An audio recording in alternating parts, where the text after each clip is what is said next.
If you're someone who would call themselves a video game enjoyer, then either you've also been an enjoyer of at least one Spider-Man game growing up, or your parents didn't love you. Most people got the Spider-Man 2s, the Spider-Man PS1s, and God rest the souls who got Spider-Man Friend or Foe. But one title that not many people hear about is the exact one that's been sitting on my shelf for the past decade and a half. A little Spider-Man gem I like to call Star Fox Adventures. Yeah, I have no fucking clue what happened to the disc. Ultimate Spider-Man was easily my go-to Spider-Man game, especially since the only other one I had was a Spider-Man game on like a Virtual Boy knockoff that I literally can't even find footage of. But yeah, I don't remember much of this game except that I loved it, and sometime in between now and the past 15 years, my evil twin swapped out the disc. And after seeing how much this game runs for, I thought it'd be safe to assume I'd never own it again. Fast forward to a month ago when I went to my local retro game store to pick up Ice Hockey on the NES, which is a goddamn masterpiece by the way, and with the power invested in my shotgun, I spied an oddly familiar case peering from the Xbox section. It was Ultimate Spider-Man, and for a decent price, because apparently most Xbox games hold less financial value than the smell of Gwyneth Paltrow's vagina, which I guess isn't saying much since it's $75 So of course I picked it up in a heartbeat, speeded home in the worst blizzard Utah's seen in decades, and popped that son bitch straight in my 360, and god damn it, that game is just as good as I remember, which is pretty fine. It's good enough to make me want to do a video on it. Hell yeah, brother. Hope you brought your backup crutches, because starting up this game will immediately choke slam you with its aesthetic. The whole game has this sick cel-shaded, ripped out of a comic book vibe that goes past not just the menus, but the gameplay, the story, which will have characters flipping the bird to the fourth wall and just straight up leaping from panel to panel. You'd even shit like freeze when the copper's again angry, or a scream when someone's listening to too much Eurobeat, or a when someone shits their pants. The whole story is told in this format, and quite the story it is. You're gonna want to take a tight grip on your fucking spider monkeys, because we're gonna speedy speedboy this game's backstory. Okay, so our hero is a young boy named Peter Parker who is telling the backstory of how he got bit by a spider that gave him spider-like superhuman abilities and the superpower that is having dead parents, which is not an uncommon one. You see, when Pete was just a wee lad before his dad's passing, he had a friend named Eddie who was all like, hey, my dad's the mayor of Nintendo, so he's like way cooler than your dad. And little Peter was like, oh yeah? Well, my dad is literally making a cure for cancer? Then Eddie shot back with, oh yeah? So is mine. And while the Nintendo thing was a lie on my part, their dads really were working together to cure cancer. And their solution? A black goofy goopy monster that covers your body and cures you of any and all illnesses, but also makes you hungry for a hot bowl of civilian soup, aka human flesh. They probably didn't mean to make your stomach get the grumblies for little Timmy over here, since the suit was never finished, because before they could finish it, Peter's dad accidentally sells the suit to Trask Industries somehow. But because I signed the wrong paper for the wrong person, I can't. Whoa! I accidentally slipped and landed on the I want to sell this suit to Trask Industries and then immediately die in a plane crash button. But little did they know that the K on the sign for Trask Industries was actually just an H with a 2x4 nailed to it. Oh no, it's Trash Industries, because the guy who runs this place is a smelly, evil, conniving trash man who's looking to, maybe take credit for the work that the game didn't really ever explain that part.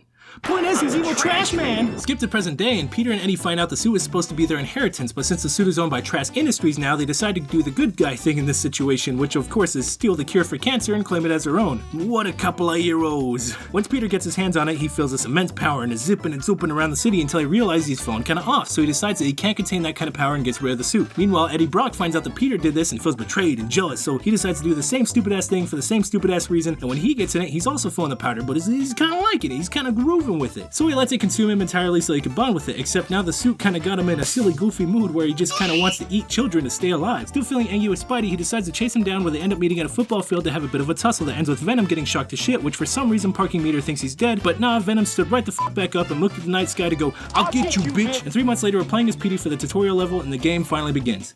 Jesus. Did you get all that? Are your spider monkeys okay? The game's story, while a little goofy, was actually written completely original for this game by Brian Michael Bendis, who was a writer for the original Ultimate Spider-Man comics, which I hear are really good. But f*** this game's story, you get to play as Venom! The main gameplay is split between playing both as Spider-Man and the Goofy Gooper, and the gameplay is why I've gathered you all here today. The main game is not very long, only takes about 4 hours to beat, and is in the format of you play enough side missions, you get access to story missions. You might need to get somewhere safe. There's really only 3 kinds of side missions. Races, which will put you up against Johnny Storm or not Johnny Storm, aka yourself. Combat tours, which will have you bouncing around the city and beating the snot out of game members, not unlike the Tracksuit Mafia and Arrowhead. And city events, which are randomly spawning missions that require you to do random quick missions like, oh no, this man was riding his bike through the city when he fell off and got boo-boos. And he's gonna fucking die in 20 seconds unless you get him to a hospital. What are you just standing around for, lady? Go! Usually I don't like being forced to do side missions before you can progress, but I think this game does it really well considering that by the end of the game you only have to complete a fourth of the side missions to do the last story mission. It's like if Super Mario 64 required you to only get 30 stars to beat the game rather than 80. Except if there was only 3 different ways to get stars. And they're not as rewarding as actually collecting stars. But you get to play as Venom! Story missions for this game are really just boss rush mode, which combine that with cameos and crossovers and you've got one Chippy Slippy. The main missions will have you taking turns playing as Spidey and Venom, kicking the ass of whoever's on the loading screen poster. Both characters control really well and kind of balance each other out between combat and mobility, but they have specialties. Spider-Man specializes in mobility and is going to be running off rooftops, swinging around the city to maybe see a titty, while jumping like a goddamn Smash Brother and just overall feeling smoother than butter as you learn to master his mobility and get across the city faster and you can say fruit salad yummy yummy. I did my God! Meanwhile, Venom is gonna feel a lot more like a pile of bricks with arms and legs. And teeth. And tentacles. He's a freaky fucker. Venom doesn't get a web swing, which is fine if you ask me, because it's swapped out with this base boosted Hulk jump, which of course is not as quick or free flowy as Spoder, but the man can still stick a move. He digs his meat beaters into the wall to climb, he flings himself around with his tentacle. Moving around just feels badass as Venom, but I wasn't joking around when I said he's got a pair of meat beaters. Not like he masturbates, I meant like he beats meat, like people. He doesn't jerk them off. Combat for Venom is gonna have you slapping people with your tentacles, clocking them in the jaw, grabbing them and slamming them into the ground, snapping their spine, and whether it's people or cars, Venom's gonna give them the old, give me your fucking money! Venom just satisfies my natural monkey urge to destroy. Spider-Man's combat, on the other hand, is gonna feel a lot less like shoving someone to a meat grinder and more like telling them why robbery is bad in an interpretive dance. You'll be giving baddies a 1-2 switcheroo, backflip, tornado kick, bounce off the walls, clock him in the balls, aerial foot face burial, and then a patoo. Cause Spidey's a good boy who apprehends but doesn't kill. Hey, remember how I said he tried to steal the cure for cancer? Gameplay for both Spidey and Venom is seriously fun. You really will be spending most of the game as Spidey though. Venom is playable on like every other main story mission, but he doesn't get as much love as Spider-Man in terms of upgrades, unlockables, and even screen time. How could you know I want to give this beautiful face more screen time? Look at him, he's so cute and squishy and adorable. Mwah. And after a few hours of stanky legging on robbers, eating children, listening to Spider-Man's genius quips that villains always give ample time to finish. Is that a rhinoceros horn? You just have to be to see. I'm so scared I can't even finish my lame joke. Hey, is that a horn on your head or a penis? Is that a boner? You got a penis on your head? Is that a boner on your head? And of course, a few hours of this game's totally not goofy story featuring loads of baddies and good guys who are also against you cause I'm on a mission and I won't hesitate, bitch. We shortly reach this game's climax, which is one last showdown between you and the now Carnage-infused Goofy Gooper. The main spoiler here isn't the fight itself, but the reason for the last fight and what it means in the story, so I'll leave that part out for anyone who wants to experience it themselves. And because I'm lazy. Not gonna lie, I totally expected to come back to this game and immediately be like, oh yeah, that was 100% nostalgia. But it wasn't. It was more like 30% nostalgia. This game was a seriously fun time, and I still haven't played another Spidey game that gives you this much depth to playing as Venom. Maybe 2023 will change that, but that's kind of a long time from now. So if any of you have about 4 hours to spare and are willing to stop by and support your local retro game store, I'd say this gem is seriously worth picking up. Oh yeah, Spider-Man's cool too, I guess. Yo, how's it hanging, my little spider monkeys? First off, if you want to help me, get this video out there and get going with this whole YouTube career goal of mine, subscribe and share the video. That would help out so much. But yeah, outside of that, you can follow my socials if you want to keep hearing me until my next upload, which this year I plan on uploading a lot more, so we'll see how that goes.